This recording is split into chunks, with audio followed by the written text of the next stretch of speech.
ইতালির কেন্দ্রস্থলে সেন মারিনো রাস্তায় এবং দ্রাক্ষাক্ষেত্রে ঢাকা পাহাড়ের মধ্যে লুকা এবং সোফিয়া বাস করত। লুকা চিত্রকলার প্রতি তার সহজ আকর্ষণ এবং আবেগের সাথে টাস্কানির প্রাণবন্ত রঙে সান্ত্বনা খুঁজে পেয়েছিল। সোফিয়া একটি মুক্তাত্মা ছিল, সে লুকাকে তার হাসি এবং গল্প বলার প্রতি ভালোবাসা দিয়ে মুগ্ধ করেছিল। তাদের পথগুলি একটি স্থানীয় শিল্প উৎসবে জড়িত ছিল যেখানে লুকা তার মাস্টারপিসগুলি প্রদর্শন করেছিলেন।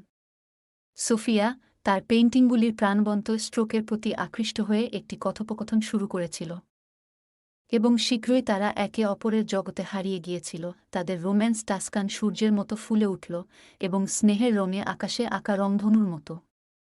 তারা সূর্যমুখী ক্ষেতের মধ্য দিয়ে ঘুরে বেড়াত, হাতে হাত রেখে চিরকালের স্বপ্ন এবং ভালোবাসা শেয়ার করে।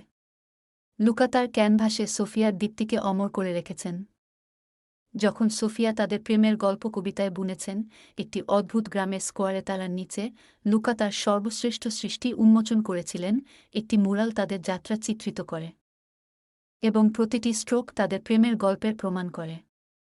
যখন তারা সেখানে দাঁড়িয়েছিল, লুকার শিল্প দ্বারা বেষ্টিত, তারা জানত যে তাদের ভালোবাসা একটি চিরন্তন মাস্টারপিস। তাদের প্রেমের গল্প ইতালির উপত্যকায় প্রতিধ্বনিত হয়েছিল, আবেগ, শিল্প এবং দুটি আত্মার একটি গল্প যা একটি আলিঙ্গনে জড়িয়ে আছে, যা সময়কে অতিক্রম করেছে। জাদুটির একটি প্রমাণ যা একটি ছেলের মধ্যে ছড়িয়ে পড়ে যে তার আবেগকে আঁকা একটি মেয়ে যার আত্মা কবিতার মতো নাচছিল।